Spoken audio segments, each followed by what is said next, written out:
What's up? Emptiness, Will here. No more kids at home. And look at the sky. Check it out. It's like no dust in the sky. So it's good air quality day. Will here. Yo, so breathe that air. Yay. Fresh air. Look at, feel that air. It's air. It's got oxygen. So I took chemistry. Oxygen's like a drug. Okay, it enlivens your molecules. I took organic chemistry. Your cells. There you go. Okay, it brings that endorphins to your brain. So oxygen, yay! All right, John chapter 5. All right, verse 28. Okay, behold, the hour is coming when all that are in the grave shall hear his voice. Those that 29, verse 29.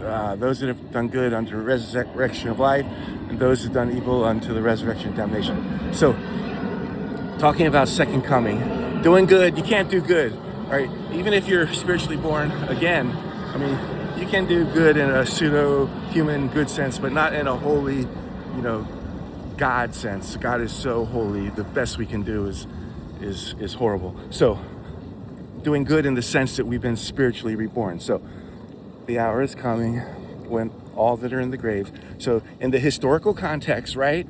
Think about it. All that are in the grave. So, second coming. So if you've been spiritually reborn, absent with the body, present with the Lord. So you're not really there. Your body's there, but spiritually you're with God. But those that have done evil, they're there. Spiritually, they're sleeping. They've gone down to a place to sleep. Their body's there. So they become spiritually alive at the second coming, the resurrection, judgment. Okay.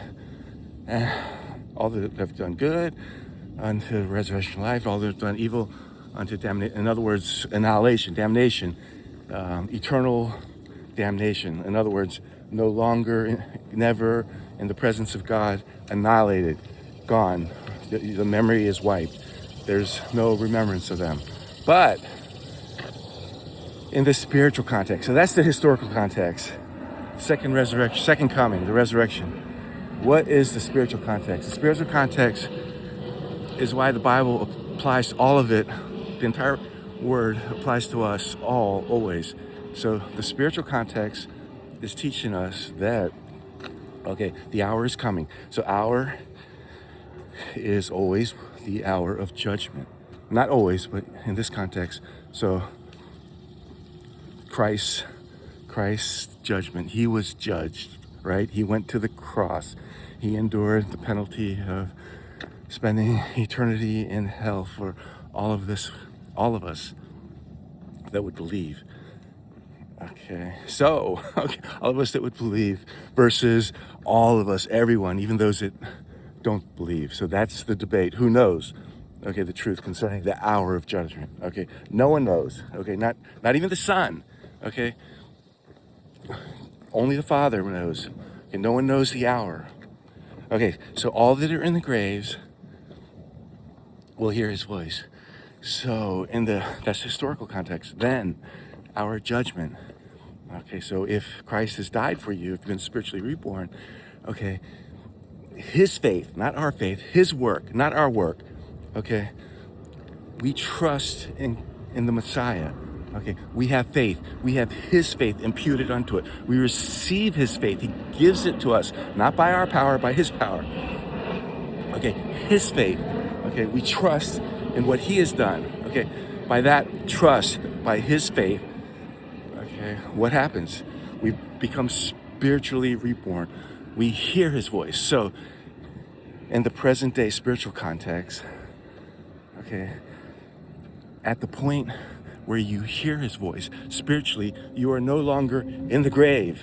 Okay, death no longer has power over you. Okay, we've been spiritually reborn.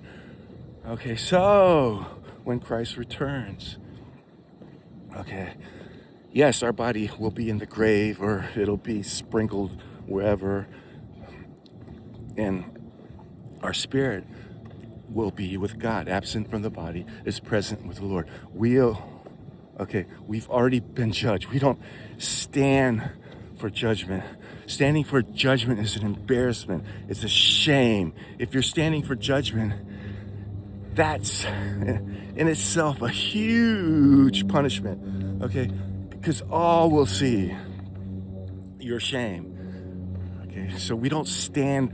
Christ has already stood for us. He's endured the penalty, the payment. He's made the payment. All right. Peace out. Love you guys.